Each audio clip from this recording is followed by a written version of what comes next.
స్తుతులు స్తోత్రములు తండ్రి.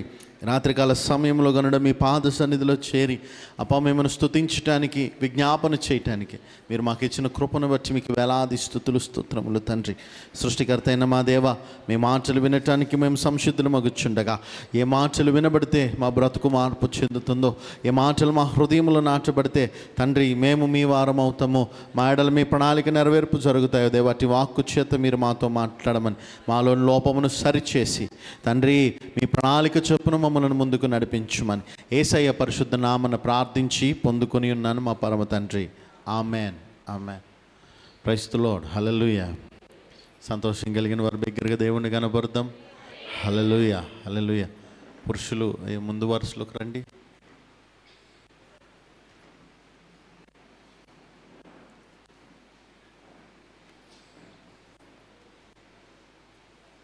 మీరు కూడా కొంచెం ముందుకి. తులసి తేజ ముందుకు వచ్చేయండి రా.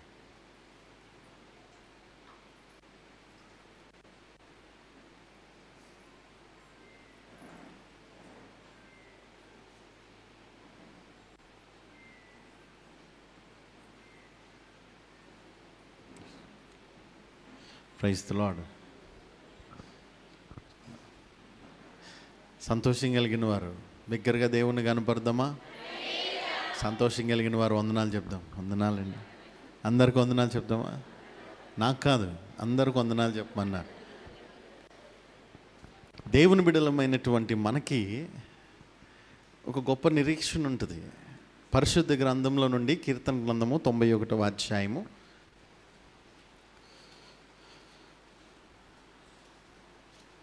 3వ మాట. అమ్మా కొట్టుకోకండి, ఇబ్బంది లేదు మనకి. ఎంత సమయమైనా ఆగి నిదానంగా చదువుకొని వాక్యం నేర్చుకుని వెళ్దాం. వేటగాని ఊరిలో నుండి ఆయన నిన్ను విడిపించును. నాశనకరమైన తెగులు రాకుండా ఆయన నిన్ను రక్షించును. వేటగాని ఊరిలో నుండి ఆయన నిన్ను విడిపించును. నాశనకరమైన తెగులు రాకుండా ఆయన మనలను రక్షించును. పక్కన వారికి చెప్దామా? వేటగాని ఊరిలో నుండి ఆయన మనలను విడిపించును. నాశనకరమైన తెగులు రాకుండా మనలను రక్షించును. ఈ విషయం తెలుసుకున్నటువంటి మనము దేవుణ్ణి ఆశ్రయిస్తామండి. మనం దేవుణ్ణి నమ్ముకున్నామంటే ఊరకనే నమ్ముకోం మనం. ఎందుకు అంటే మనుష్యుడి కట ఒక బిరుదు ఉంటుంది. ఏంటి ఆ బిరుదు అంటే మనుష్యులు మట స్వార్థప్రియులు మాట. మనుషులము స్వార్థప్రియులు. మనకి లాభం రాకుండా మనం అసలు ఏ పని చేయం. We always look for benefit. దేవుని దగ్గరకు వస్తే వాట్ వీ విల్ గెయిన్. ప్రార్థన చేస్తే మనకేంటి లాభం, స్తుతిస్తే మనకేంటి లాభం, పరిచర్య చేస్తే మనకేంటి లాభం? అవునా? ఏమీ ఉపయోగం లేకపోయినా తింటామో మనం? తినం. ప్రతిదీ కూడా మనకి లాభమే. లాభం లేకపోతే ఆ పని మనము చెయ్యం. చివరికి స్నేహం కూడా. అటువంటిది దేవుణ్ణి మనము వేటకాని ఊరిలో నుండి మనలను రక్షించుతాడని, నాశనకరమైన తెగులు రాకుండా మనలను కాపాడుతాడని సృష్టికర్త అయిన దేవుణ్ణి మనం ఆశ్రయిస్తామట. పరిశుద్ధ గ్రంథంలో నుండి కీర్తన గ్రంథము 91వ అధ్యాయము 9వ మాటను ఒకసారి చదువుకుందాం. యెహోవా నీవే నా ఆశ్రయమని నీవు మహోన్నతుడైన దేవుని నీకు నివాస స్థలముగా చేసుకుని ఉన్నావు. మనము మహోన్నతుడైన దేవుణ్ణి నివాస స్థలముగా చేసుకున్నాం. ఎందుకని? వేటకాని ఊరిలో నుండి నా ప్రాణాన్ని రక్షించావు. మనోళ్ళు పాడతారుగా. చాలు. జీవము కలిగిన దేవుడు మనలను రక్షిస్తాడు కాబట్టి ఆయనను మనము ఆశ్రయముగా ఏర్పరచుకున్నాం. మరి ఇప్పుడు మనకు ఆశ్రయం ఎవరు? పక్కన వాళ్ళని మనకు ఆశ్రయం ఎవరు అడగాల. మనకు ఆశ్రయం ఎవరట? దేవుడట. మరి మనకు ఆశ్రయము దేవుడు అయినప్పుడు మనకి ఎందుకు కష్టాలు వస్తున్నాయి? కష్టాలు వస్తే పర్వాలా, ఆ నెట్టుగొట్ట మనము జయించుకుని వెళ్ళిపోతాం. కానీ మనకు జయించటానికి కూడా అవకాశం లేకుండా అపవాది పెడుతున్నటువంటి ఒక తంత్రం ఏంటయా అంటే డిసప్పాయింట్మెంట్, నిరుత్సాహము. ఏ పని చేయాలన్నా క్రైస్తవులుగా, క్రీస్తు బిడ్డలుగా మనకు వస్తున్నటువంటిది ఏంటి? నిరుత్సాహం. చదువుకోండిరా బాబు అంటే చదవచ్చులేతి, ఇప్పుడు చదివి ఎవడు ఉద్యోగం వచ్చిందంటలే. ప్రార్థన చేయరా, చేద్దాంలే, మన ఆయన మాలాంటి వాడు ప్రార్థన చేస్తే దేవుడు వింటాడంట. రే వాక్యం చదువురా అంటే చదివినా మనకు అర్థం కాదు, పెట్టదు, చదువుదాంలే. పాటలు పాడి ప్రభువుని గణపరచాలిరా అంటే మనం గణపరచకపోయినా దేవదూతలు గణపరుస్తాయిగా, రాళ్ళు గణపరుస్తాయిగా, మొక్కలు చెట్లు జంతువులు అన్నీ గణపరుస్తాయిగా, నేనే గణపరచాలా? ఒక పూట ఒక గడియ దేవునితో గడపటానికి కూడా నిరుత్సాహం. మన ఇంటిలో మన సాటి అయిన సహాయంతో మనము సమయాన్ని గడపటానికి నిరుత్సాహం. మన కడుపును పుట్టిన బిడ్డలతో చూస్తున్నప్పుడు మనకి నిరుత్సాహం. మన వ్యాపారాన్ని చూస్తున్నప్పుడు మనకి నిరుత్సాహం. చివరికి మన దేహాన్ని మనము పరిశీలన చేసుకున్న మనకు వస్తున్న రోగాలను బట్టి అనిపిస్తుంది. ఎంత జాగ్రత్తగా ఉన్నా ఏదో ఒకటి వస్తూనే ఉంటుంది. వద్దులే, అన్నీ తినేసేద్దాం ఇక్కడ నుంచి, ఏది అది అయితే, ఏది రాసి పెట్టుంటే అది జరిగిద్ది. దేవునికి ఒక పేరుందట, ఏంటి ఆ పేరు? తలరాతను మార్చగలిగిన వాడు, సృష్టికి ప్రతి సృష్టి చేయగలిగిన వాడు, మన ఆశలను నెరవేర్చువాడు, హృదయ అభిలాషను తీర్చువాడు. జీవం కలిగిన దేవునికి అద్భుతమైనటువంటి పేర్లు ఉంటాయండి. మీరు ఎప్పుడన్నా ఆలోచన చేశారా?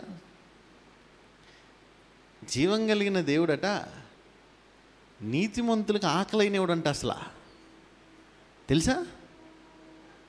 సామెతల గ్రంథంలో ఉంటుంది, చూడమా, పరిశుద్ధ గ్రంథంలో నుండి సామెతల గ్రంథము 3వ అధ్యాయమేనమ్మా.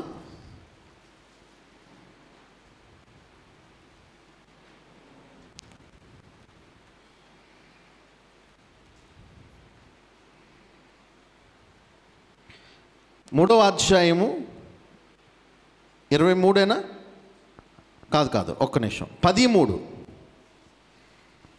సామెతల గ్రంథము 10వ అధ్యాయము 3.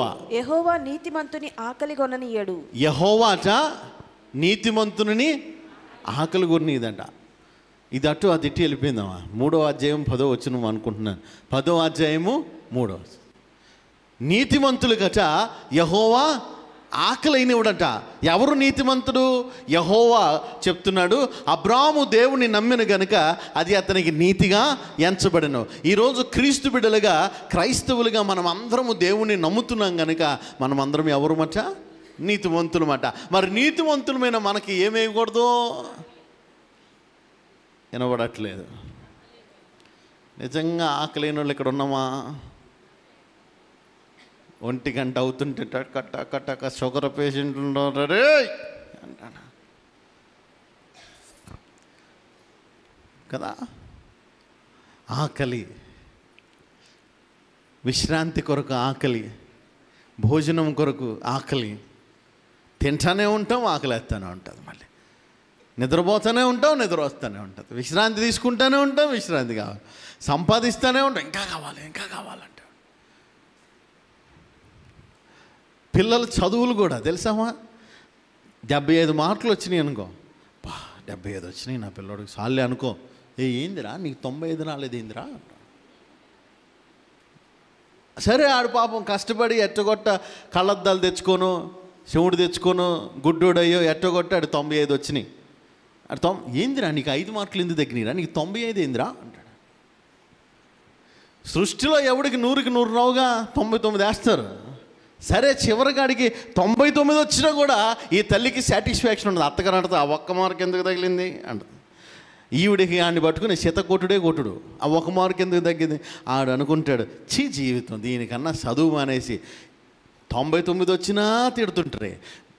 95 వచ్చినా తిడుతుండ్రి, దీనికన్నా తప్పితే సుఖం కదా, అదేదో ఈ తిట్లు అక్కడ ఒకటే అయిపోతాయి అనుకుంటాడు. దేవునికి స్తోత్రం కలిగినగా.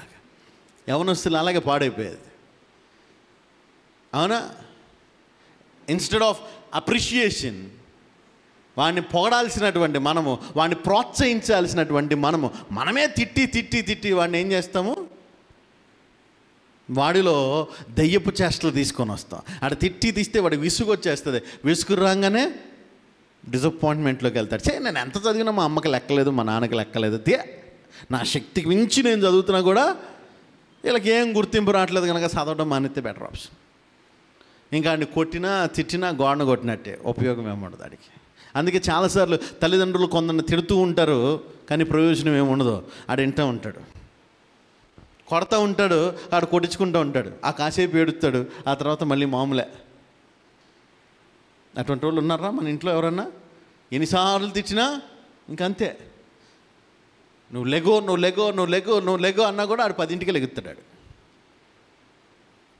అంతే. నువ్వు చదువు అన్నా కూడా ఆడు చదవడాడు. కారణం ఏంటో తెలుసా? మనమే. మనకు తృప్తి లేదు.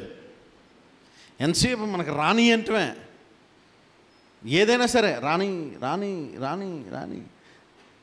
జలగల కన్నా దారుణం అయిపోయాం మనం. జలగట్ట మనిషిని పట్టుకొని రాని అంటుందట. మనం ఆశ్చర్యకరమైన విషయం ఏంటో తెలుసమ్మా, మనకు అక్కర్లేనిదంటే మనకు అవసరత ఓకే, డబ్బు మనిషికి అవసరత, విశ్రాంతి మనిషికి అవసరం ఉంటుంది, భోజనం మనిషికి అవసరం ఉంటుంది, ఓకే, జ్ఞానము మనిషికి అవసరం ఉంటుంది. అవసరానికి మించి మనం రాని అంటాం. ఏదైతే మనల్ని బ్రతికింప చేస్తుందో, ఏదైతే మనల్ని జీవింప చేస్తుందో, ఏదైతే మనకు మేలు కలిగిస్తుందో దాన్ని మాత్రం మనం వద్దంటాం. దాన్ని మాత్రం మనం ఇప్పుడు వద్దులే, ప్రభుతో సమయం ఇప్పుడు వద్దులే, దేవుని కొరకు ఇప్పుడు వద్దు. ప్రతిదానికి సమయము కలదు. దేనికి? ప్రతిదానికి సమయము కలదు. ఆకాశము కింద భూమి మీద ప్రతిదానికి సమయము కలదు. ఏడ్చుటకు, నవ్వుటకు, తిట్టుటకు, చచ్చుటకు, పుట్టుటకు, తినుటకు, కౌగిలించుట మానుటకు, కొప్పులు వేయుటకు, ప్రతిదానికి, ప్రతి ప్రయత్నమునకు సమయము కలదు అని వాక్యం చెప్తాం. ఏ విషయంలో? భక్తి చేసే విషయంలో. మిగతా అన్ని విషయంలో ఇదే అనుకూల సమయం,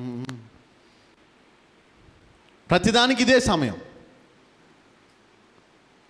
దానివల్ల ఏం జరుగుతుంది అంటే, ఆకలి కొనకుండా ఉండవలసినటువంటి మనము దేవుని చేత తృప్తిపరచబడవలసినటువంటి మనము, దేవుని చేత తృప్తిపరచబడవలసినటువంటి మనము శరీరానికి దాసులైపోతాం. ఎప్పుడన్నా ఆలోచన చేశారా? జీవం కలిగిన దేవుడు నజరేయుడైన యేసు ప్రభు వారి దగ్గరికి శిష్యులు వచ్చి, అయ్యా భోజనం చేద్దాంరా అంటారు. అవునా? అయ్యా భోజనం చేద్దాంరా, ఇది భోజనానికి సమయం రా, అలసిపోయాం కదా, ప్రయాసపడ్డాం కదా, ఇది భోజనం చేసే సమయం అంటే జీవం కలిగిన దేవుడు అంటున్నాడు, నా తండ్రి చిత్తమును నెరవేర్చుట నాకు అన్నపానములు అన్నాడు. నా తండ్రి చిత్తమును నెరవేర్చుటే నాకు అన్నపానములు అయ్యాయి. నాయన భోజనంతో పని లేదు. ఎందుకు? ఆయన తృప్తిపరుస్తున్నాడుగా. ఉదయం తిన్న భోజనము శరీరానికి సర్ది చెప్పుకుంటున్నాడు ఆయన. శరీరం అంటది తినో, టైం అవుతుందిగా తినో అంటే ఈయన అంటున్నాడు. అంటే అక్కడ వ్రాయబడలేదులేండి, ఆయన జీవం కలిగిన దేవుడు అనుకుంటున్నాడు. మనం ఒక్కొక్కసారి అనుకుంటాం కదా ఉపవాసం ఉన్నప్పుడు, ఆ ఒపీనియన్తో అంటున్నాను. జీవం కలిగిన దేవుడు అనుకుని ఉంటాడు, మధ్యాహ్నం ఉదయం తిన్నావుగా సర్దుకో, నువ్వు సర్దుకొని ప్రభు పనిచేయి. నువ్వు ఇప్పుడు తింటే దానికి ఒక అర్ధగంట వేస్ట్ అయిపోతుంది. ఒక దైవజనుడి గురించి ఒక మాట విన్నప్పుడు భలే ఆశ్చర్యం కలిగించింది. ఆ దైవజనుడు అంట, అయ్యా నువ్వు స్నానానికి వెళ్ళొచ్చు కదా అంటే, నేను స్నానం చేస్తే గంట వేస్ట్ అయిపోద్దయ్యా, ఆ గంటలో నేను ఒక 4-5 పేజీలు చదివేస్తాను అన్నాడు. దేవుని కొరకు చదవటానికి, దేవుని గురించినటువంటి పరిజ్ఞానం పెంచుకోవటానికి స్నానాన్ని కూడా పక్కన పెట్టాడట. అరే నువ్వు దుర్వాసన వస్తున్నావురా అంటే, నీ బట్టలు మార్చిపోయినరా అంటే బట్టలు తిరగేసేసుకుని వెళ్ళిపోయాడు అట. జీవం కలిగిన దేవుని గురించి తెలుసుకోవటానికి స్నానాన్ని పక్కన పెట్టేసేవాళ్ళు, భోజనాన్ని పక్కన పెట్టేసేవాళ్ళు. ఒక మాటలో చెప్పాలి అంటే భక్తి చేయటానికి వారు వైరాగ్యం అనుభవించేవారు. ఈరోజు దేవుని బిడ్డలమైనటువంటి మనము వైరాగ్యం అనుభవించగలుగుతున్నామా? వైరాగ్యం అంటే ఏంటి? అన్నీ ఉంటాయి కానీ ఏమి లేనట్టు బతకడమే వైరాగ్యం. సమస్తం ఉంటాయి మన చుట్టూ, ఎవ్రీథింగ్ ఈజ్ అవైలబుల్, కానీ అవి మనకి అక్కర్లేదు అని బ్రతకడమే వైరాగ్యం. ప్రభువు కొరకు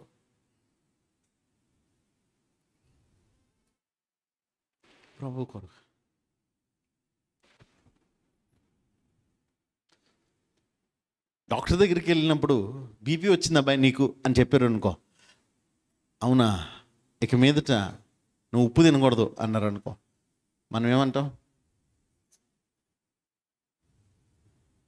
చెప్పాలి. లేదు డాక్టర్ దగ్గరికి వెళ్ళాం, షుగర్ వచ్చింది అన్నారు, స్వీట్ తినకూడదు అన్నారు, తీపి తినకూడదు అన్నారు, ఏమంటాం మనం?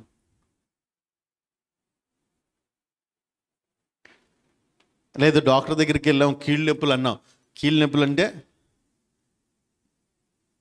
ఆర్థరైటిస్ అంటాం కదా. ఆర్థరైటిస్ ఎందుకు? బాడీలో యూరిక్ యాసిడ్ పెరిగిపోయింది. యూరిక్ యాసిడ్ ఎందుకు పెరిగిపోతుంది? మాంసాహారం తినకూడదు, తింటే పెరిగిపోద్ది, మానే అన్నాడు. యూరిక్ లెవెల్స్ పెరిగిపోతున్నాయి, పలానా నువ్వు అవి తినకూడదు అబ్బాయి, అది మాంసాహారమైన శాకాహారమైన పలానే మానేయాలి. అప్పుడు మనం ఏమంటాం? అయ్యో ఇంత చిన్న వయసులోనే అవన్నీ మానేయాలా, అయ్యో అనుకోమా? అయ్యో ఏంటి ప్రభా నా మీద ఎంత చిన్న చూపు చూసావు, అప్పుడే ఇవన్నీ వదిలేసుకోవాలా?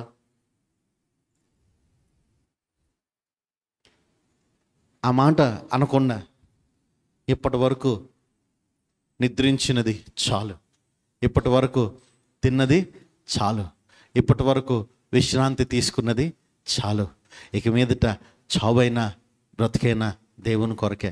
ప్రభువా నీ కొరకు నేను దాన్ని వదిలిపెట్టేస్తున్నాను, నువ్వు బతికించుకో ప్రభువా, నేను కనపరుస్తాను. సజీవులేగా నేను కనపరిచేది. ఈ రోగం నన్ను ఏం చేస్తుంది ఆయన? ఇప్పటి వరకు యవ్వన బలం మీద బతికొచ్చాను, ఇప్పటి వరకు నాకున్న వయసు మీద నెట్టుకొచ్చాను, కానీ ఇక మీద నెట్టుకురాటానికి నా దగ్గర ఏమి లేదు, నేను టొల్లే మిగిలింది. ఈ టొల్ల బతకాలి అంటే నువ్వు సాయం చేస్తేనే బండి కదులుతుంది, లేదంటే లేదు అని చెప్పగలిగామా? పంచదార మానేసినట్టు, ఉప్పు మానేసినట్టు, వాకింగ్ చేసినట్టు దేవునితో సహవాసం పెంచుకోగలిగామా? అయ్యా ఈ టొల్ల బతకాలంటే నువ్వు కదా, నీతిమంతుల్ని నువ్వు ఆకలిగొని అని అన్నావుగా, వేటగాని ఊరిలో నుండి రక్షిస్తానన్నావుగా, నాశనకరమైన తెగులు రాకుండా కాపాడుతానన్నావుగా, మరి నన్ను కాపాడువయ్యా అని అడగగలిగామా? ఇంత ప్రార్థన చేస్తున్నాం, ఇంత భక్తి చేస్తున్నాం, మరి ఎందుకు మనకి దేన్ని చూసినా ఇది నాకు కావాలనిపిస్తుంది? ఇంత భక్తి చేస్తున్నాం, దేని గురించి విన్నా అది నాకుంటే బాగుండు అని ఎందుకు అనిపిస్తుంది మనకి? వైరాగ్యంలో బతికే వాళ్ళకి అవేమీ అనిపించవు కదా.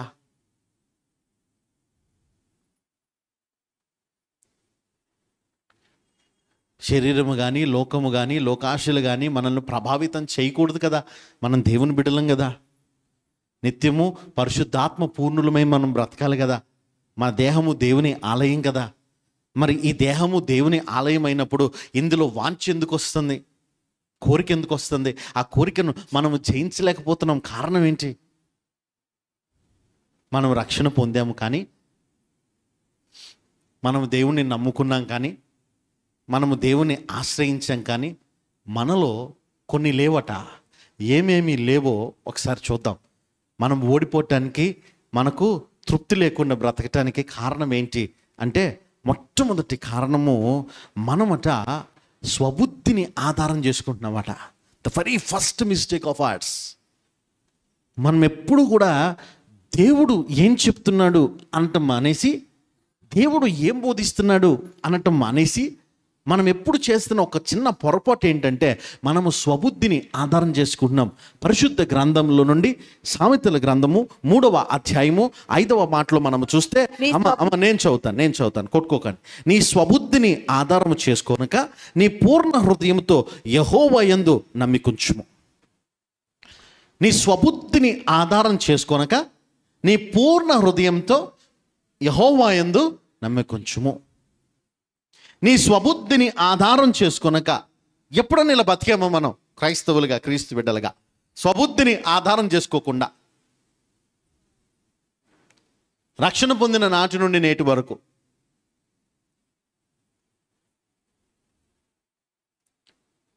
స్వబుద్ధి అంటే మన ఆలోచనను ఆధారం చేసుకోకుండా. ఒక అద్భుతమైన పాట ఉంటుంది కదా, సర్వము యేసే నాకు సర్వము యేసే, రవ్వంతైన సుఖము లేని ధరణిల దుఃఖములే, రవ్వంతైన సుఖము లేని ధరణిల దుఃఖములే. జీవము కలిగిన దేవునికి ఆయనకు అధికారం ఇచ్చి సమస్తము ఐ సరెండర్ ఆల్. ఇంగ్లీష్ సర్వీస్కి వెళ్ళేటప్పుడు ఒక హిమ్ పాడేవాళ్ళం. All to Jesus I surrender, all to him I freely give అని పాడేవాళ్ళం. జీవము కలిగిన దేవునికి నేను సమస్తము సరెండర్ అంటే ఆయనకు సమతిస్తున్నాను, నన్ను నేను ఆయనకు అప్పగిస్తున్నాను, ఆయనకు విధేయునిగా మిగిలిపోతున్నాను, ఆయన అధికారమునకు నేను ఒప్పుకుంటున్నాను. దాని అర్థం అది. నీ మార్గములు నీ స్వబుద్ధిని ఆధారం చేసుకొనక నీ పూర్ణ హృదయంతో యెహోవా యందు నమ్మికుంచుము అంటే దాని అర్థం ఏంటయ్యా అంటే, జీవము కలిగిన దేవునికి మనము 100కి 100 పాళ్ళు ఆయన అధికారమునకు ఒప్పుకోవాలట. స్వబుద్ధిని ఆధారం చేసుకోకుండా బ్రతకాలి అంటే ఆయన అధికారమునకు ఒప్పుకోవాలి. ఆయన అధికారమునకు ఎవరు ఒప్పుకుంటారు అంటే, మన ప్రవర్తన అంతటినీ ఆయనకు విడిచిపెట్టినవాడు. పరిశుద్ధ గ్రంథంలో సామెతల గ్రంథము 3వ అధ్యాయము 6వ మాటను చదివినట్లయితే, నీ ప్రవర్తన అంతటి యందు ఆయన అధికారమునకు ఒప్పుకొనుము. మొదటిది ఏంటంట, స్వబుద్ధిని ఆధారం చేసుకోకూడదు. రెండవది ఆయన అధికారమునకు ఒప్పుకోవాలి. ఈ 2 చేసినప్పుడు 3వ పని జరుగుతుందట. 6వ వచనంలో మనము చూస్తే, అప్పుడు ఆయన నీ త్రోవను సరళము. మొదటిది ఏం చేయాలమ్మా? స్వబుద్ధిని. రెండవది ఆయన అధికారమునకు ఒప్పుకోవాలి. అప్పుడు ఆయన మన మార్గమును సరళము చేస్తాడు. మనం ఈ 2 చేయకుండా మార్గం సరళం అవ్వాలి మనకి కదండి. మార్గము సరళము అవ్వాలి. మీరు ఎప్పుడన్నా పొలాన్ని చూసారమ్మా? ఇప్పుడు అంటే ట్రాక్టర్లు వచ్చినాయి, కానీ పూర్వపు రోజుల్లో ట్రాక్టర్లు ఉండే కాదు, నాగలు ఉండేది. నాగలిని దున్నటానికి ఎడ్లుండేవి. అంతకుముందు ఆ ఎడ్ల కంటే ముందు కూడా మనుషులు దున్నేవాళ్ళు. 2 మనుషులు నాగలిని మోస్తూ వెనకాల ఒక మనిషి దాన్ని నొక్కి పట్టుకొని ఉంటే దాన్ని దున్నేవారు. ఈ ప్రయాస అంతా కూడా ఎందుకు జరుగుతుంది? ఈ ప్రయాస అంతా కూడా ఎందుకు చేస్తున్నారు? వినబడట్లా. పొలాన్ని ఎందుకు దున్నాలి? పంట పండించడానికి పొలం దున్నాలా? ఓకే, పొలం దున్నితే ఏమొస్తుంది? సారం పెరుగుతుందా? కాదే. ఎరువు వేస్తే సారం పెరుగుతుంది, పొలం దున్నితే సారం పెరగదు అమ్మా. గాలి బాగా తగులుతుంది, ఓకే, యాక్సెప్టబుల్. అనా కలుపు రాకుండా ఉంటుంది. Okay, somewhat okay accept. కలుపు రాక బట్ కలుపు వస్తుంది, కలుపు రాకుండా ఉండదు, కలుపు వస్తుంది. ఇంకా విత్తనము వేయాలి. విత్తనము వేయటానికి భూమిని అనుకూలంగా మలుస్తుంది. దేవునికి స్తోత్రం. ఇర్మియా గారికి సపోర్ట్లు కొట్టండి సార్. విత్తనము మనము నాటు వెయ్యాలి అంటే ఆ నాటు వేయటానికి ఆ భూమి సేద్యము చేయబడాలా, దున్నబడాలా. అందులో ఇంతకు ముందు మొలిచిన మొక్కల యొక్క అవశేషాలు అంటాం కదా, ఇంతకు ముందు కోత కోసేసిన తర్వాత దాని యొక్క కుదుళ్ళు అందులో నుండిపోతాయి. అవునా? చెరుకు అయితే ఆ చెరుకు యొక్క వేళ్ళు అందులో నుండిపోతాయి. అప్పుడు వీళ్ళు ఏం చేస్తారు అంటే మొత్తం దున్ని ఆ వేళ్ళన్నీ బయటకు వచ్చిన తర్వాత దాన్ని తగలబెట్టేస్తారు. అదంతా కాలిపోవాలి. అదంతా కాలిపోతేనే, అగ్నికి అప్పగించబడితేనే అందులో ఏ విధమైనటువంటి రుణశేషం ఉండకుండా పూర్తిగా దగ్నమైపోతే అది మళ్ళీ మంచి పంట పండటానికి సేద్యము చేయబడిన నేలగా ఉపయోగపడుతుంది. దేవునికి స్తోత్రం కలుగునగాక. అది సేద్యము చేయబడాలి అంటే దున్నబడాలి. దున్నబడుతున్నప్పుడు దానిలో ఉన్న గచ్చులో పొదలు బయటకు వస్తాయి, ముళ్ళు బయటకు వస్తాయి, ఆ కింద ఉన్నటువంటి వేళ్ళు బయటకు వస్తాయి. ఈ దున్నేటటువంటి క్రమంలో అవన్నీ తీసి పక్కన పడేస్తూ ఉంటారు. చక్కగా దున్నిన పొలాన్ని మనము బయట నుంచి నిలబడి చూస్తే చక్కగా లైన్గా కనపడుతూ ఉంటుంది దారి. చక్కగా ఏ పాయికి ఆ పాయి కనపడుతూ ఉంటుంది. ఏ పాయికి ఆ పాయి కనబడుతూ ఉంటే వేరుశనగ వేసేవాళ్ళట ఆ పాయి మీద వేసుకుంటూ వెళతారట. జీవము కలిగిన దేవుని బిడ్డలుగా మనం ఆలోచించాలా. సర్వశక్తుడైనటువంటి దేవుడు నా బ్రతుకులో ఆకలి లేకుండా ఉండటానికి, నన్ను తృప్తిపరచడానికి, నా ఆశను తీర్చడానికి ఆయన అధికారమునకు నేను ఒప్పుకుంటున్నానా? నా స్వబుద్ధిని ఆధారం చేసుకోకుండా నా ప్రవర్తన అంతటి మీద ఆయన అధికారానికి నేను ఒప్పుకుంటున్నానా? ఆయనకు నేను లోబడుతున్నానా? ఆయనను నా సొంత రక్షకుడిగా నేను అంగీకరిస్తున్నానా? నా త్రోవ సరళము చేయబడుతుందా? నా ప్రవర్తన బట్టి కాదు కానీ ఆయన అధికారమును బట్టి త్రోవ సరళము చేయబడుతుందా? ఆశ్చర్యకరమైన విషయం ఏంటో తెలుసా? ఎవరైతే పూర్ణ మనసుతో స్వబుద్ధిని ఆధారం చేసుకొనక పూర్ణ మనసుతో ఆయన యందు విశ్వాసం ఉంచుతారో, తమ ప్రవర్తన అంతటి మీద ఆయన అధికారమునకు ఒప్పుకుంటారో, వారి త్రోవ సరళము చేయబడుతుందో వారికట దేవుడు ఆరోగ్యం ఇస్తాడట. తెలుసా? తర్వాత వచనం చదువుదామండి. పరిశుద్ధ గ్రంథములో నుండి సామెతల గ్రంథము 3వ అధ్యాయము 8వ మాటలో మనము చూస్తే, నీ దేహమునకు ఆరోగ్యమును నీ ఎముకలకు సత్తువయు కలుగునట. మన దేహమునకు వినబడట్లేదు. మన దేహమునకు ఆరోగ్యమును ఎముకలకు సత్తువను. జనులు ఆశ్చర్యపడతారు. రే నువ్వు అప్పుడెప్పుడో చెప్పినట్టున్నావురా, నీ మోచెప్పులు అరిగిపోయినాయి అని. ఎట్టున్నాయంటే బాగానే ఉన్నాయిగా అంటాం మనం. తేట్రా నీతో పాటు అరిగిపోయినాయి అని చెప్పినాడు మంచాన్ని పడిపోయాడు, అక్కడ ఆపరేషన్ చేయించుకుని వచ్చాడు, అయినా కూడా కాళ్ళు పని చేయట్లేదు అన్నా, నువ్వు ఇంకా బాగానే నడుస్తున్నావురా అంటున్నాడు. అప్పుడు చెప్పాలి మనం ఏమని తెలుసా? నా ఎముకలకు సత్తువనిచ్చువాడు ఆయన. జరు అరే మొన్న ఏదో అన్నావు కదరా, నీకేదో షుగర్ ఏదో వచ్చిందని. ఏంటి ఎన్ని సంవత్సరాలు అయిందా షుగర్? 25 ఏళ్ళు అయిందిరా. ఏంట్రా 25 ఏళ్ళు అయిందా షుగర్ వచ్చి? ఇంకా బాగానే ఉన్నాను. బాగానే ఉన్నా. ఎట్రా ఏ మందులు వాడుతున్నావు? మందులేముందిరా, డాక్టర్ ఇచ్చినే వాడుతున్నా. మరి ఎట్ట పని చేస్తున్నారా నీకు అంటే, ఏం లేదురా ఆయన అధికారం నాకు ఒప్పుకున్నా.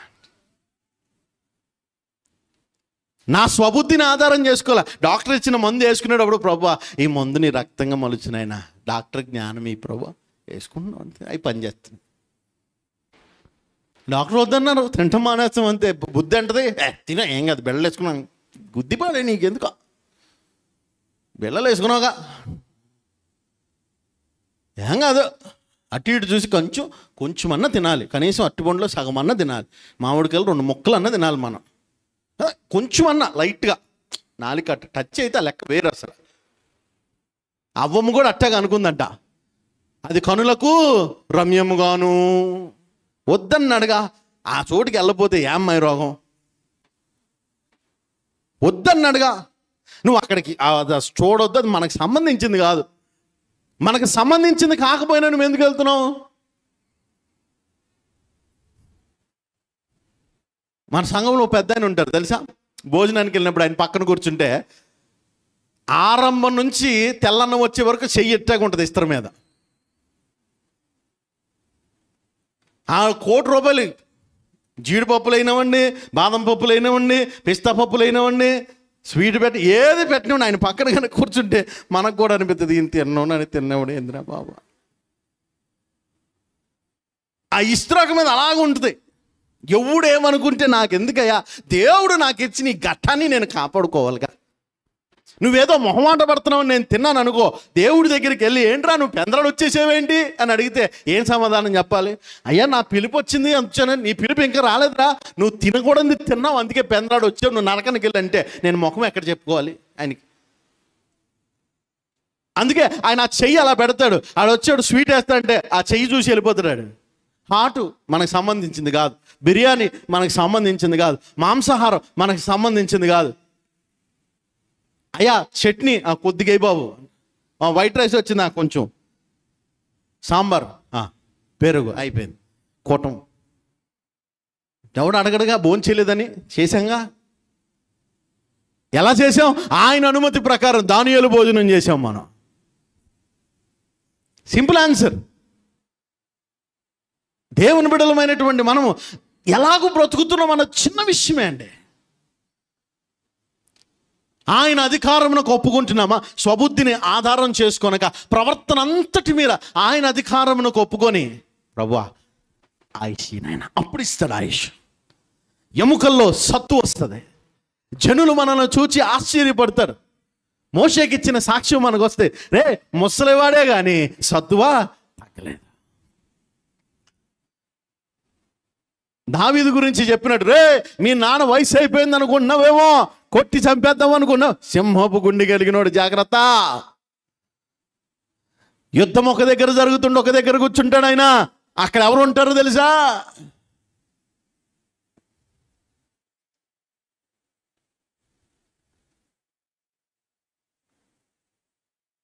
యుద్ధం జరుగుతుంటే అక్కడ కూర్చుని ఏం చేస్తున్నాడు? నడిపిస్తున్నాడుగా. నేర్చుకున్నాడు. అయ్యా ఎట్టి వెళ్ళమంటావు, ఎవరిని ముందు పంపించమంటావు, ఎలా వెళ్ళమంటావు, నువ్వు చెప్తే అడుగుబడిద్ది, లేదంటే లేదు.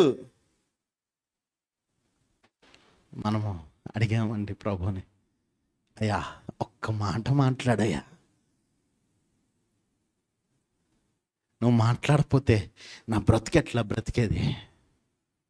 నీ మాట చేత కదా నేను బ్రతకాలి, నీ కృప చేత కదా నాకు ఆరోగ్యము,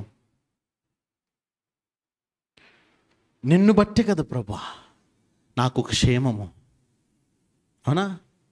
సామెతల గ్రంథము 3వ అధ్యాయము 23వ మాటలో మనము చూస్తే, నీ మార్గమున నీవు సురక్షితముగా నడిచెదవు. ఎప్పుడు? మన స్వబుద్ధిని ఆధారం చేసుకొనక ఆయన అధికారమునకు ఒప్పుకున్నప్పుడు, స్వబుద్ధిని ఆధారం చేసుకొనక ప్రవర్తన అంతటి మీద జీవము కలిగిన దేవుని అధికారమునకు మనం ఒప్పుకున్నప్పుడు, మన త్రోవ సరళము చేయబడినప్పుడు, మన దేహమునకు ఆరోగ్యము వచ్చినప్పుడు, మన ఎముకలు సత్తువ వచ్చినప్పుడు, అప్పుడు 5వదిగా మన మార్గములో మనము సురక్షితంగా ఉంటాం. అప్పటి వరకు మనకేం రాదు, సురక్షితం అనేది రాదు. ఎప్పుడు భయమే, ఎప్పుడు భయమే, దేన్ని చూసినా భయమే. బిళ్ళనేసుకో, ఈ బిళ్ళ పని చేస్తుందంటావా? పెళ్ళి ఈడు కాపురం చేస్తాడంటావా? పిల్లలు పుడతారంటావా? పెళ్ళి అవుతుందంటావా? ఉద్యోగం వస్తుందంటావా? పాస్ అవుతుందంటావా?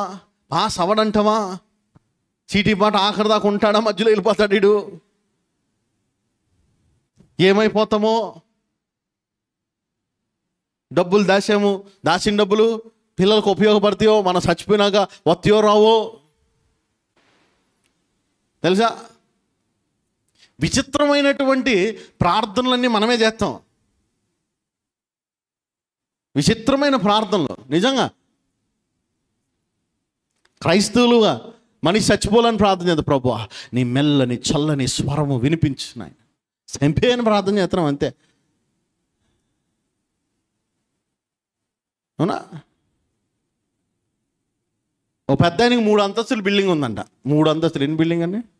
3 అంతస్తులు. ఒక్కొక్క అంతస్తులో 6 పోర్షన్లు, 4 పోర్షన్లు ఉంటాయి. ఒక్కొక్క పోర్షన్లో 4,000 అద్దెసుకుందాం. ఒక్కొక్క పోర్షన్లో 4 అంటే 4 16,000. 3 పోర్షన్లు ఎంతమా? 3 10 30, 3 6 24, 54,000. అంటే నెలకి 54,000 వస్తున్నాయి అద్దె. అంతేనామా? 68 48,000 వస్తున్నాయి అద్దె. ప్రభువుకి స్తోత్రం. 48,000 అటు చేసి ఇటు చేసి ఎవరో ఎట్టగొట్ట తగ్గొట్ట ఒక 50,000. సరే, ఈ 50,000 ఆయన చేతికి రాకుండా తల్లిదండ్రులు అడ్డుపడుతున్నారు. తల్లిదండ్రులు ఇంకా బతికే ఉన్నారు. ఏడ్రా, ఆ ఇల్లు నాది, నా తర్వాత నీకు ఏదైనా, ముందు 50,000 ఇటు పెట్టరా అని తీసుకుంటున్నారు. ఇప్పుడు ఈయన ప్రార్థన ఏం చేస్తున్నాడు? ఇంతకాలం నీదు కృపలో కాచిన దేవాని. ఇంకా సాల్లే ప్రభువా, ఎంతకాలం ఉంచుతావు వాళ్ళని? నన్ను చూశారుగా, నా పిల్లల్ని చూశారు, సాల్లే చదువుకోమను. ఏం ప్రార్థన చేస్తున్నాం అండి మనం? ఏం భక్తి చేస్తున్నాం మనం? జ్ఞానులకు తల నెరిచిపోతే వాళ్ళు మన కొరకు విజ్ఞాపన చేస్తారు. వాళ్ళు చేసిన భక్తిని బట్టి దేవుడు మనల్ని కాపాడుతాడని బైబిల్ బోధిస్తుంది కదా. పితరులు మన కొరకు విజ్ఞాపన చేయువారుగా దేవుడు చేస్తాడని చెప్తుంది కదా. మరి వాళ్ళ క్షేమము మనకి బలమని గుర్తెరిగి, ప్రభువా నా తల్లిదండ్రులు దీర్ఘాయుష్మంతులు చేయమని అంగలార్చాలి కదా. అవునా? లిటరల్గా నేను ఆయన అడిగాను, అయ్యా ఏంటి ఎలా ఉన్నారు అంటే, మా అమ్మ నాన్న బతుకున్నంతకాలం మనం ఎట్టగా ఉంటామండి అన్నాడు. దాని అర్థం ఏంటి? వాళ్ళు చచ్చిపోతే నేను బాగుపడతానండి.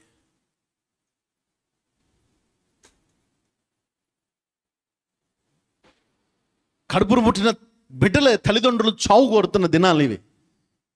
కారణం ఏంటో తెలుసా? స్వబుద్ధిని ఆధారం చేసుకుంటున్నారు. దేవుని యొక్క అధికారంను ఒప్పుకోవట్లే.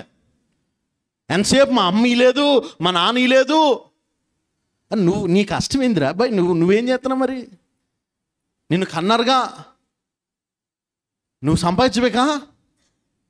వాళ్ళ వాస్తవంగా ఆలోచన చేస్తే ఒక 10 తరాలు, ఒక 5 తరాలు వెనక్కి వెళ్తే అప్పటికి వాళ్ళ తల్లిదండ్రులు కూడా ఏమి ఇవ్వలా. వాళ్ళకు వచ్చిన కొద్దిపాటిది వీళ్ళు దాచిపెట్టారు భవిష్యత్తు తరాల కొరకు. వాళ్ళు కష్టపడ్డారు, వాళ్ళు పస్తులు ఉన్నారు. వాళ్ళు పస్తులుండి దాచి దాచి దాచి ఇప్పుడు నీ తల్లిదండ్రులను ఆస్తికర్తలు అయ్యారు. నువ్వు నీతిమంతుడు అయితే నీ బిడ్డలను ఆస్తికర్తలుగా చెయ్యాలి కదా, నువ్వు కష్టపడాలి కదా. ఆ విషయం మర్చిపోతాం మనం పిచ్చి ప్రార్థనలో. పిచ్చి భక్తి. ఏం భక్తి చేస్తామో తెలుసా? ప్రభువా రేపటికల్లా నా కాళ్ళు లేడి కాళ్ళులాగా పరిగెత్తాలి నాయన. మనకేమో 60 ఏళ్ళు ఉంటాయా? 60 ఏళ్ళు ఉన్నోడికి 7 కాళ్ళులాగా పరిగెడతాయా? కాళ్ళు ఏడనా? నిలబడితేనే గొప్ప విషయం. నా కాళ్ళు లేడి కాళ్ళులాగా అవ్వవు. దొంగ ప్రార్థనలు ఇవన్నీ. చేసిన పాపాలు ఊరికే పోతాయి ఏంటి? ఎవడి పాపం వాడు అనుభవించక తప్పదుగా. ఈ లోకంలో మనం చేసిన నోటి పాప కర్మఫలం అంటారు కదా, క్రియ.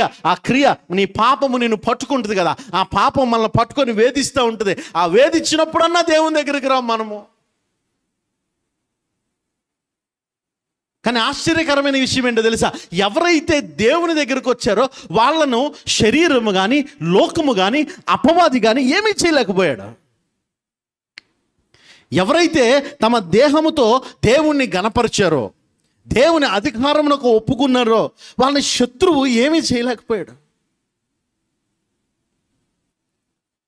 అబ్రాహాము స్వబుద్ధిని ఆధారంగా చేసేసుకొని తన భార్యను, ఎవరామే అంటే నా సహోదరి అన్నాడు. ఫరో వచ్చి పట్టుకెళ్ళిపోయాడు.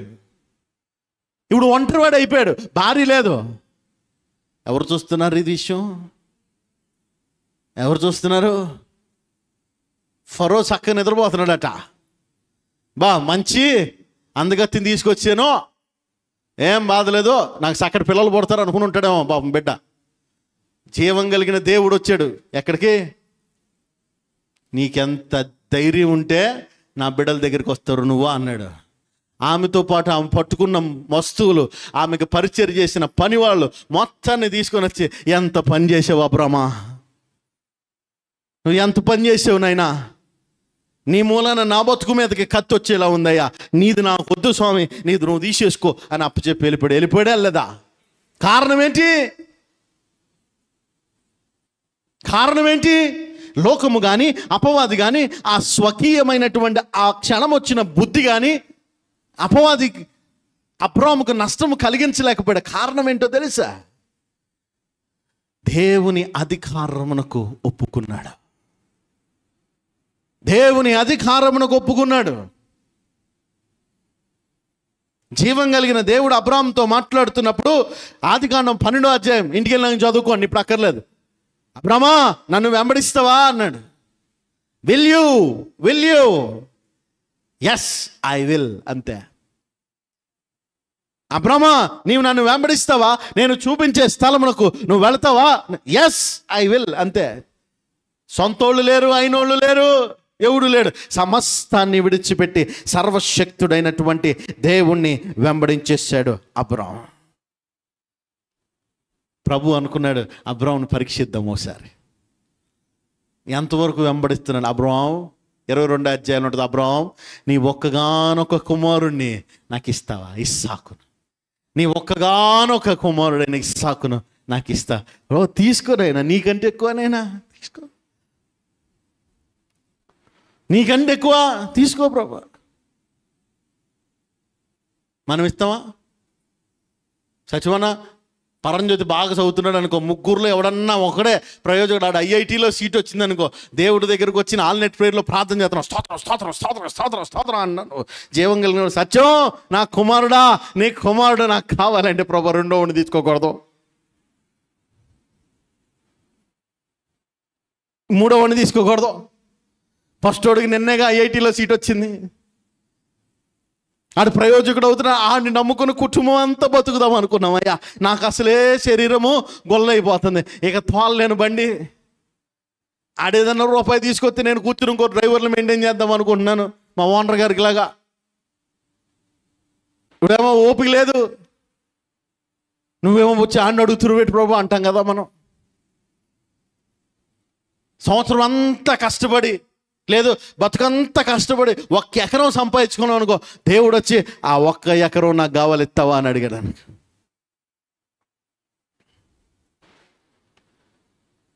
ఓర్న కళ్ళెము విసురుతున్నప్పుడట, జీవం కలిగిన దేవుని దూత ఓర్న కళ్ళెములో నిలబడి ఉన్నప్పుడు, ఓర్న ఎవరో తెలుసా? యబూసీయుడు, అంటే దేవుడు ఎవరో కూడా ఎరగనటువంటి వాడు యబూసీయుడు. ఒక రకంగా చెప్పాలంటే బార్బేరియన్, ఎంతో ఎత్తు కలిగినటువంటి, పరాక్రమం కలిగినటువంటి, బలము కలిగినటువంటి వాడు. అటువంటి వాడి దగ్గరికి దావీదు వెళ్ళి, అయ్యా నీ పొలము నాకు కావాలి అంటే, ఇది దేవుని కొరకు కావాలంటే తీసుకో అన్నాడట. ఆ స్థలములోనే యెరూషలేము దేవాలయము నిర్మితమైంది. ఆక్షేపణ లేకుండా ఇచ్చేసాడు. మనం ఇవ్వగలుగుతున్నామా? ఆక్షేపణ లేకుండా తీసుకోయా నువ్వు. ఆక్షేపణ లేకుండా పరిశుద్ధ గ్రంథంలో దేవుడు అడిగినప్పుడు ఆక్షేపణ లేకుండా ఇచ్చింది ఎవరుమా? యేసయ్య అడిగాడు, జీవం కలిగిన దేవుడు అడిగాడు, ఆక్షేపణ లేకుండా పరిశుద్ధ గ్రంథంలో నుండి. లూకా సువార్త 1వ అధ్యాయము 38వ మాట, పరిశుద్ధ గ్రంథంలో నుండి. అందుకు మరియా, ఇదిగో నేను ప్రభువు దాసురాలను, నీ మాట చొప్పున జరుగుతుంది నాకంతే. ఏమడిగాడు దేవుడు? పవిత్రతను అడిగేశాడు, అంతే. జీవితాన్ని అడిగేశాడు. ఒక మాటలో చెప్పాడంటే లైఫ్, జీవితాన్ని అడిగేశాడు దేవుడు. గబ్రియేలు దూత అక్కడ నిలబడి, మరియా నీవు దయాప్రాప్తురాలు, దేవుని దయ పొందిన దానవు, చాలా చెప్పేశాడు. చెప్పిన తర్వాత నీవు గర్భము ధరిస్తావు.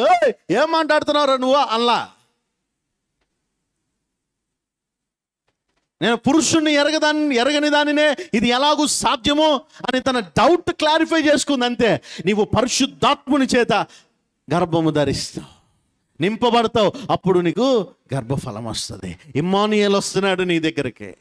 నీ గర్భములో నుండి రక్షకుడు రాబోతున్నాడు అన్న విషయం తెలిసినప్పుడు ఆమె ఏమంటుందో తెలుసా? నేను దేవుని తల్లినే.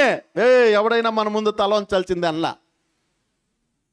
నేను ఎంత పవిత్రురాలనో, నేను ఎంత గొప్పదాన్నో, నా మాటలో దోషం లేదు, నా చూపులో దోషం లేదు, నా క్రియలో దోషం లేదు, నేను సోపులో దశమ భాగం అన్నిట్లో పర్ఫెక్ట్గా ఉన్నాను, అందుకే నా యేసయ్య నా దేవుడు నన్ను ఏర్పరచుకున్నాడు అన్న. అక్కడ అడేమంది?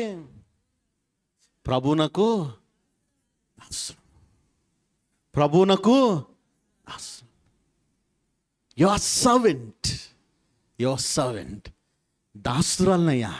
నా యజమానుడు ఏది చెప్తే అదే, నా యజమానుడు ఏది చెప్తే దాన్నే అంటాం కదా. నీ స్వబుద్ధిని ఆధారము చేసుకొనక నీ పూర్ణ హృదయముతో దేవుని యందు యెహోవా యందు విశ్వాసం ఉంచు. అయ్యా నీ దాసులను ప్రభా, నీ దాసుని. రోగం ఇచ్చావా? ఓకే. కూతురునిచ్చావా? ఓకే. కొడుకునిచ్చావా? ఓకే. గయ్యాళి అయిన భార్యనిచ్చావా? ఓకే.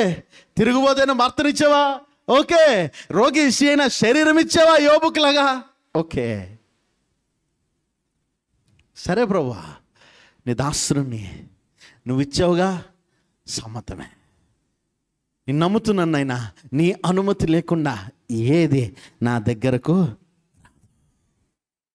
నీ అనుమతి లేకుండా ఏది నా దగ్గరకు రాదు. ఈ అనుకున్నవాడు ఏం చేస్తాడో తెలుసమ్మా? దావీదు మీదకి శత్రువులు దండెత్తొచ్చేవాళ్ళట.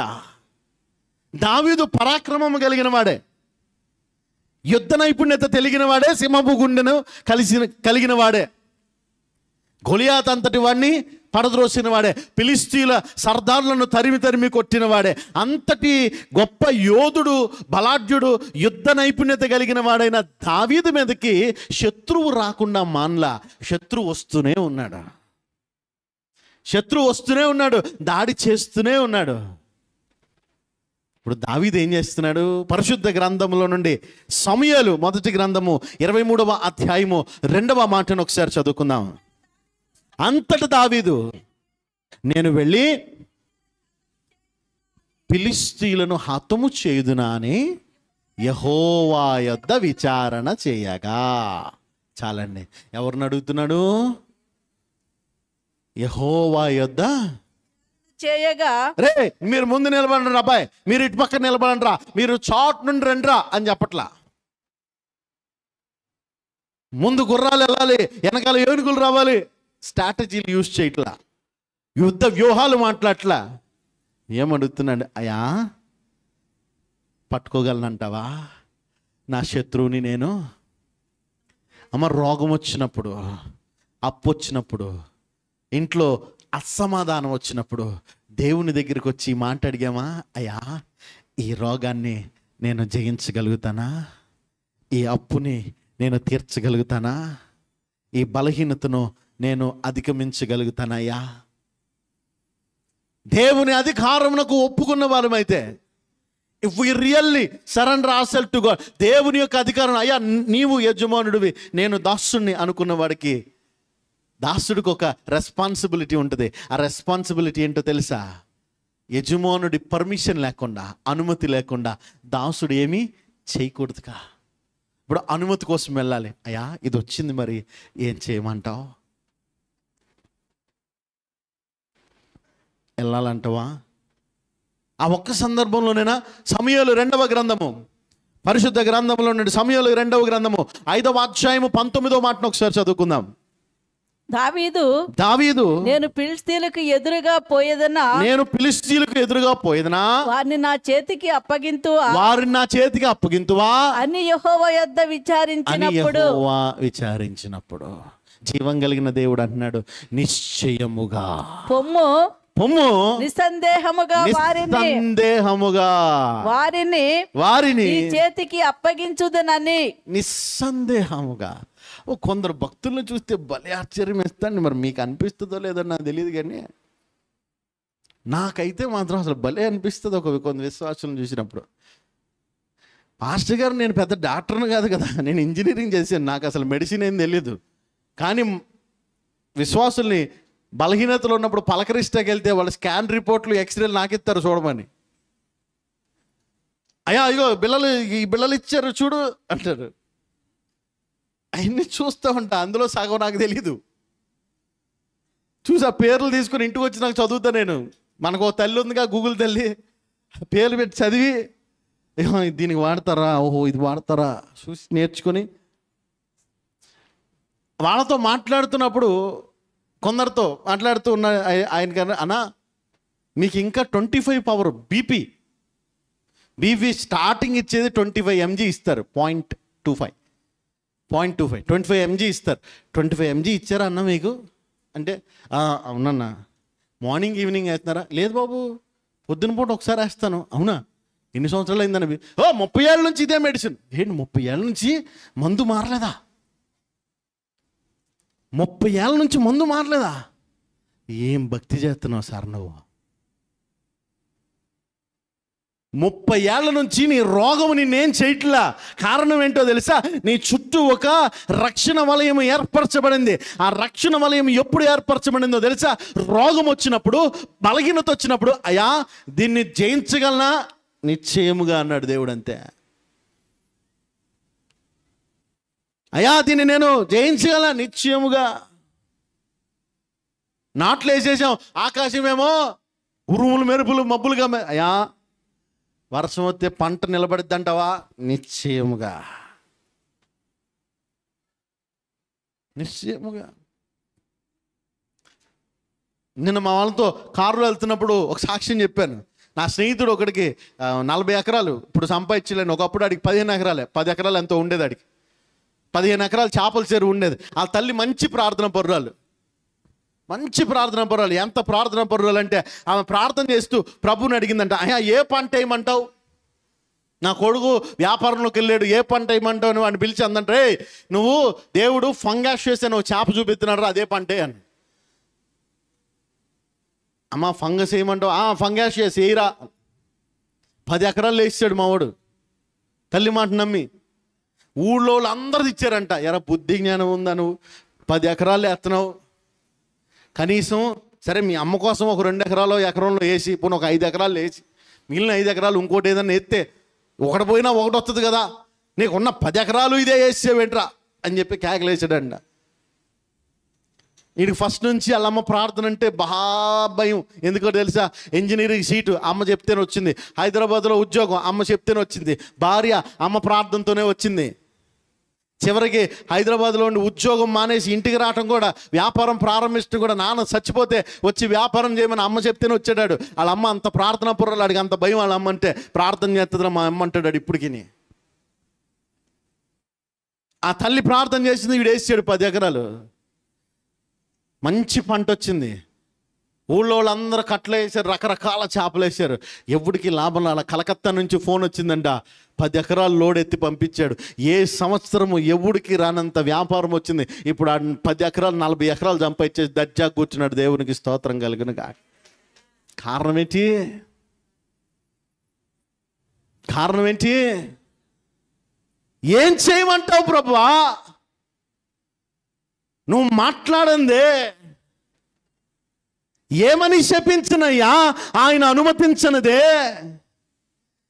నీకు డబ్బులు ఇస్తున్నాను రా బాబు, నీకు కావాల్సిన అన్ని ఇస్తున్నాను, శపించమంటున్నాగా. ఏమని శపించమందు? ఆయన శపించనిదే. బిలాం అంటాడు కదా, ఏమని శపించను? ఆయన అనుమతించనిదే. శోధకుడు అంటాడు, నా వల్ల కావట్లేదురా బాబు మీ దగ్గరికి రాట. నా సేవకుడైన యోబుని చూసావా? ఏం చేయనయ్యా, నీవు ప్రాకారం ఏర్పరిచావుగా, అది దాటి వెళ్ళటం నా వల్ల కాదుగా. మన గురించి దేవుడు ప్రాకారం ఏర్పాటు చేస్తున్నాడా? మన బిడ్డల చుట్టూ, కుటుంబం చుట్టూ, సంఘము చుట్టూ, సహవాసము చుట్టూ, శరీరము చుట్టూ, ఆత్మ సంబంధమైన ఈ దేహము చుట్టూ, దేవుని ఆలయమైన మన దేహము చుట్టూ, ఈ ఘటము చుట్టూ దేవుని యొక్క ప్రాకారము మనము ఏర్పరచుకోగలుగుతున్నామా? దేవుని వాక్యము వినబడుతున్నప్పుడు మరియలాగా అయా నీ దాసురాలను నైనా అని సమర్పించుకోగలుగుతున్నామా? అబ్రాహాములాగా ఎస్ లార్డ్ నిన్ను వెంబడిస్తాను ప్రభువా అని తాను వెళ్ళనన్నటువంటి స్థలం ఎరుగకనే ప్రభుని వెంబడించగలుగుతున్నామా? చివరికి జీవము కలిగిన దేవుడు నజరేయుడైన యేసు ప్రభుల వారి వలె, నా ఇష్టము కాదు నాయనా, నీ చిత్తమే. యేసు ప్రభుల వారు అంటారు కదా పరిశుద్ధ గ్రంథముల నుండి, కొంత దూరము వెళ్ళి ఆయన కొంత దూరము వెళ్ళి, లూకా సువార్త 22వ అధ్యాయము 42వ వచనంలో, not my will but yours will be done. లూకా సువార్త 22వ అధ్యాయం 42వ మాట కొంత చదువుతాను. దూరము వెళ్ళి కొంత దూరము వెళ్ళి సాగిలపడి నా తండ్రి సాధ్యమైతే సాధ్యమైతే ఈ గిన్నె నా యొద్ద నుండి నా తొలగిపోనేమో, ఇష్టం కాదయ్యా, అయినను నా ఇష్ట ప్రకారం అయినను నా ఇష్ట ప్రకారం కాదు, ఈ ఇల్లు కట్టబడాలి, నా ఇష్ట ప్రకారం కాదు. నాకుంటది ఒక కోరిక, 2 బెడ్రూములు ఉండాలి, 4 బాత్రూములు ఉండాలి, బాత్రూమ్ కూడా బెడ్రూమ్ అంత ఉండాలి. అవసరమైతే అక్కడ ఒక దివాన్ కాటేసి పడుకోవాలి నేను, అట్టుండాలి బాత్రూమ్ అనుకో. ఒక్కొక్కడికి ఒక్కొక్క కోరిక ఉంటుంది. వంటగది పెద్దగా ఉండాలి. నా భార్య ఎప్పుడు అడుగుతూ ఉంటుంది, అయ్యా నువ్వు కానీ భవిష్యత్తులో ఇల్లు కడితే వంటగది కొంచెం పెద్దగా పట్టించయ్యా, ఇందులో నేను పక్కన నా పిల్లడు కూడా నిలబడతాక లేదంటుంది. మన వంటగది ఇంతే ఉంటుంది. మీకు మా నాన్న కానీ నేను కానీ ఉంటే ఇటు వెళ్ళటమే, నిలుగెళ్తే ఇరుక్కుపోతాం మధ్యలో, అటు ఇటు సామాను ఉంటాయిగా. ఇప్పుడు చేసేమో సన్నగా ఉంటుంది కాబట్టి కొట్టుకు వచ్చేస్తుంది. కానీ జీవం కలిగిన దేవుని బిడ్డలుగా మనకు కోరిక ఉంటుంది కదా, ఇంకొంచెం మంచి కారు కొనుక్కోవాలా, మంచి ఇల్లు కొనుక్కోవాలా, మంచి పొలం కొనుక్కోవాలా, ఆ కాలేజీలో సీట్ రావాలా, గుట్లవల్లేరులోనే సీట్ రావాలయ్యా. దేవుడి చిత్తమే గుట్లవల్లేరులోనే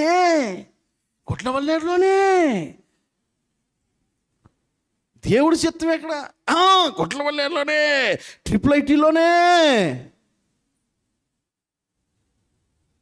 దేవుని చిత్తం ఏంటి? ఆయన తీసుకెళ్ళి నిజంగా మన ఇష్టానుసారంగా IIITలో ఇంజనీరింగ్ చేయిస్తాం. ఆడ ఇంజనీరింగ్ ముగించి గొట్టం కాసుకోవడం కూడా బంద్ చేయడాడు. ఎందుకంటే మన ఇష్టం కదా. ఆ నిష్ప్రయోజకుడుగానే ఉంటాడు వాడు. దేవుని చిత్తం ఏంటో తెలుసుకుందాం ఈ రాత్రి. ప్రభుని అడుగుదాం అంతే. అయ్యా నీ చిత్తం నాకు బయలుపరచు ప్లీజ్.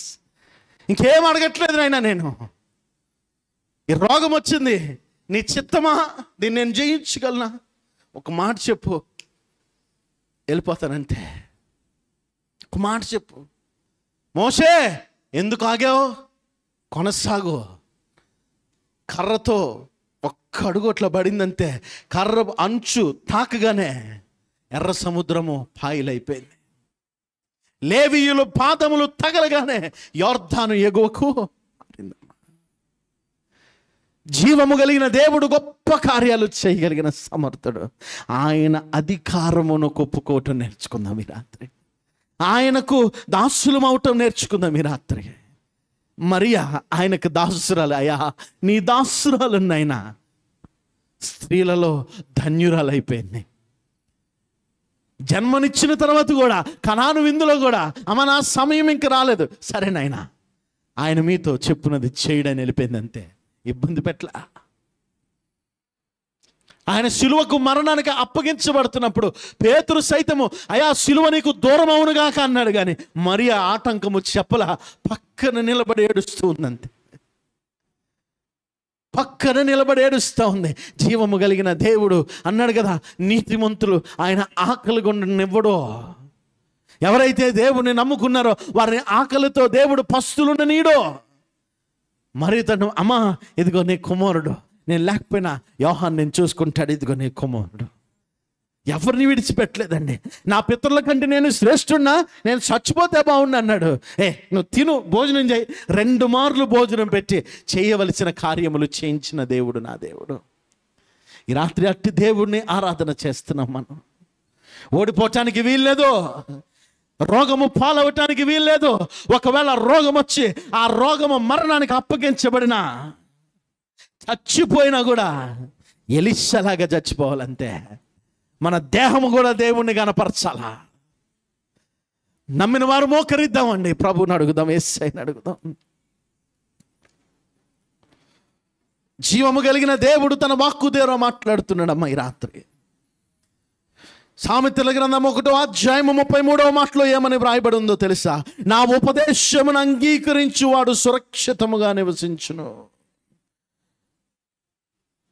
వాడు కీడు వచ్చినను భయము లేక నెమ్మదిగా ఉండును అని దేవుని లేఖనము బోధిస్తున్నాడు. నువ్వు కీడొచ్చినా బాధ వచ్చినా నెమ్మదిగా బ్రతకాలి అని నువ్వు ఆశపడితే ఈ రాత్రికాల సమయంలో దేవుని ఉపదేశమును అంగీకరించడం నేర్చుకో. ఓడిపోవటానికి కారణం ఏంటో తెలుసామా? నీ స్వబుద్ధిని ఆధారం చేసుకుంటున్నావు అంతే. దేవుని అధికారాన్ని ఒప్పుకోట్లా. ఈరోజు మనము ప్రభు అధికారాన్ని ఒప్పుకుందామండి. మార్గము సరళము చేయబడుతుంది. మరణము మనల్ని ఏమి చేయదు. దేహమునకు ఆరోగ్యం వస్తుంది, ఎముకల్లో సత్తు వస్తుంది, క్షేమముగా బ్రతుకుతావు. కృపాక్షేమములు నీ వెంట వస్తాయి. గొప్ప దేవుడు, మా గొప్ప దేవుడు, నా దేవుడు. ప్రభు వైపు చూడు తల్లి. జీవము కలిగిన దేవుని వైపు చూద్దాము ఈ రాత్రి. సృష్టికర్త అయిన దేవుని వైపు చూద్దామా? సర్వోన్నతుడైన దేవుని వైపు ఒక్కసారి నోరు తెరిచి అడుగు తల్లి, నోరు తెరిచి అడుగు తల్లి. అయ్యా, నోరు తెరిచి అడుగు నాయన. Please please please. ఎవ్వరు మౌనంగా ఉండొద్దు. ఎవ్వరు మౌనంగా ఉండొద్దు. దయచేసి దయచేసి దయచేసి ప్రభువుని అడగాలి. జీవము కలిగిన దేవుణ్ణి అడగాలి.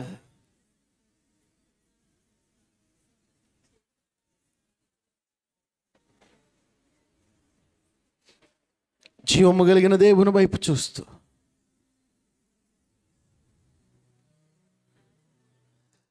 భయమే శరణమైన కనుచూడ శూన్యమైన తిరిగి సమకూర్చువాడు తోడుండగా. ఆ భయమే శరణమైన కనుచూడ శూన్యమైన తిరిగి సమకూర్చువాడు తోడుండగా. ఎడారిలో ఏదెనులా అరణ్యములో ఆశ్రయపురములా. ఎడారిలో ఏదెనులా అరణ్యములో ఆశ్రయపురములా.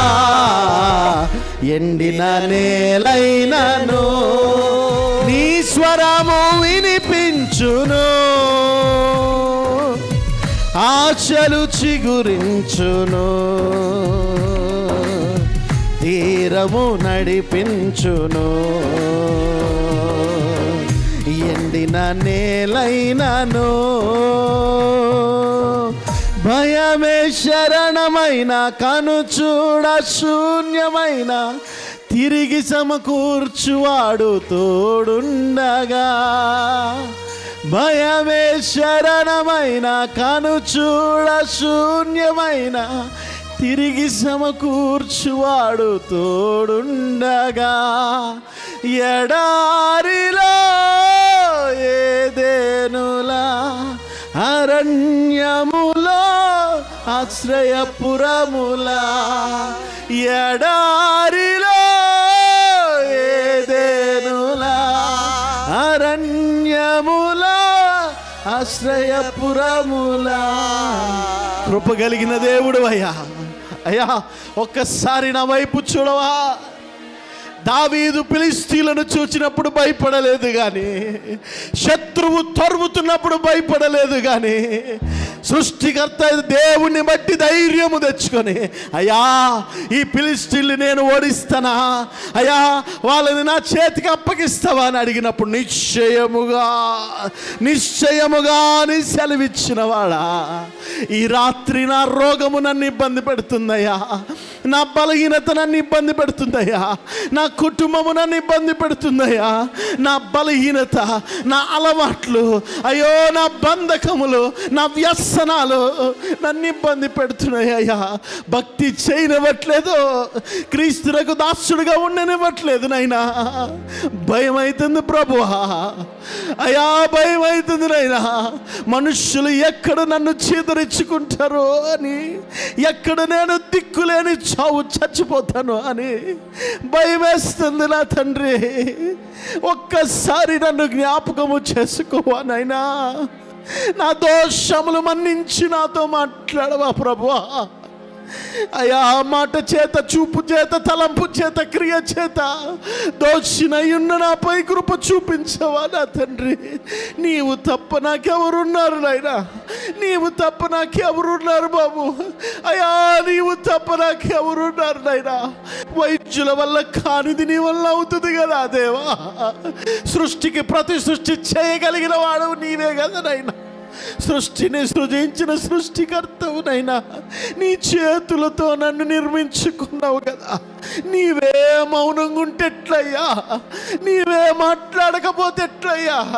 నేను ఎట్లా శత్రువుని జయిస్తానయ్యా, నా శరీరం ఎట్లా జయిస్తానయ్యా, ఆత్మానుసారంగా ఎట్లా జీవిస్తానయ్యా.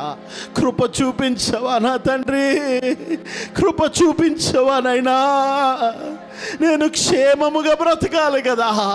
నా క్షేమ స్థితిని బట్టి మీ నామము కనపరచబడాలయ్యా. నా క్షేమ స్థితిని బట్టి మీకు సాక్ష్యం ఉండాలి కదయ్యా. కృప చూపించయ్యా, కృప చూపించయ్యా. ఈ రాత్రికాల సమయంలో తండ్రి, నీ దాసుడనైనా నన్ను అంగీకరించు దేవా. నీ దాసుడనైనా నన్ను అంగీకరించయ్యా. సమస్తమును నీ చేతులకు అప్పగిస్తుండగా కార్యము జరిగించునైనా. నేను ఓడిపోకూడదు ప్రభువా. నా దేవుడు రోషము కలిగినవాడు. లోకమునకు నేను సాక్షిగా ఉండాలి. నన్ను బలపరచు వారి యందు నేను సమస్తమును చేయగలను. నన్ను బలపరచువాడు లోకమును శరీరమును జయించువాడని నేను చెప్పగలగలయ్యా. అట్టి కృప, అట్టి కృప, అట్టి కృప నాపై చూపించవా తండ్రి అని ప్రార్థన చేసుకుందామమ్మా.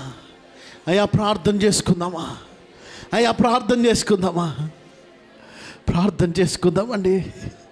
నోరు తెరిచి ప్రతి ఒక్కరు, ఎవ్వరూ మౌనంగా ఉండదు. మౌనంగా ఉండటానికి ఆయన మందిరంలోనికి రాలేదు. అడుగు వాటికి, ఊహించు వానికంటే గొప్పగా ఇచ్చే దేవుడు ఆయన. అడుగు ప్రతివానికి నిశ్చయముగా ఆత్మను అనుగ్రహిస్తానన్న దేవుడు. నువ్వు అడిగితే దావీదుకు విజయం ఇచ్చిన దేవుడు, మరియను స్వీకరించిన దేవుడు, అబ్రాహామును నడిపించిన దేవుడు, జీవము కలిగిన దేవుడు, నజరేయుడైన యేసు ప్రభుల వారిని తన దేవదూతను పంపించి ధైర్యపరిచి బలపరిచిన దేవుడు. ఈ రాత్రి నిన్ను నన్ను బలపరచడానికి సిద్ధంగా ఉన్నాడు. నిన్ను నన్ను బలపరచడానికి సిద్ధంగా ఉన్నాడు. నోరు తెరిచి ప్రభుని అడగాల. స్వరము కలిగిన ప్రతి ఒక్కరు దేవుణ్ణి అడగాల. అయా కార్యము జరిగించు, కార్యము జరిగించు, కార్యము జరిగించు. ప్రార్థన చేద్దామండి. ప్రతి ఒక్కరు ప్రార్థన చేయాలా. దయచేసి ఎవరు మౌనంగా ఉండదు. ప్రార్థన చేద్దామండి. ప్రార్థన. మహోన్నత మహాపరిశుద్ధుడైన తండ్రి, కృప కలిగిన మా దేవ, జీవము కలిగిన మా రాజా, ఈ రాత్రికాల సమయంలో మాతో మీరు మాట్లాడినందుకు మీకు స్తోత్రములు ప్రభు. రోషము కలిగిన నీ ఉపదేశమునకు మమ్మను మేము అప్పగించుకుంటూ సురక్షితము కలిగి జీవిస్తూ జీవము కలిగిన దేవుణ్ణి గణపరచు సాధనములుగా మమ్మను నిలవబెట్టమని తండ్రి, ఈ రాత్రి మేము విన్న వాక్యానుసారంగా మా స్వబుద్ధిని ఆధారము చేసుకొనక పూర్ణ మనసుతో జీవము కలిగిన దేవుని యందు విశ్వాసం ఉంచుతున్నాయినా సృష్టికర్త అయిన దేవుని యొక్క అధికారమునకు ఒప్పుకొని సురక్షితముగా జీవిస్తూ మిమ్మల్ని గణపరిచే కృపాభాగ్యం మాకు దయచేయమని యేసయ్య పరిశుద్ధ నామమున ప్రార్థించి పొందుకొని ఉన్నాను మా పరమ తండ్రి. ఆమెన్. ఆమెన్. మన తండ్రి అయిన దేవుని ప్రేమయు, కుమారుడైన యేసుక్రీస్తు కృపయు, పరిశుద్ధాత్మను త్రియేకుని కృపా సమాధానం ఈనాటి పరిచర్యలో పాలు పంపులు పంచుకున్న ప్రతి బిడ్డకును, కూడి వచ్చిన బిడ్డలందరికీ, రాలేని వారికి వాక్యోపదేశము చేసిన ప్రభు పాద పరిచారకులకు తోడైండి కృప చూపించి కాపాడుగాక. ఆమేన్. ప్రవేశ రక్తమే చేయి, సిలువ రక్తమే చేయి, ప్రవేశనామకు సంపూర్ణ విజయం, అపవాదికి అనంత నాశనం కలుగునుగాక. ఆమేన్. అందరికి వందనాలండి. సెలవు తీసుకుందాం. రేపు యథావిధిగా మనకు 2 ఆరాధనలు జరుగుతాయి. మొదటి ఆరాధన 6 గంటలకు ప్రారంభమవుతుంది.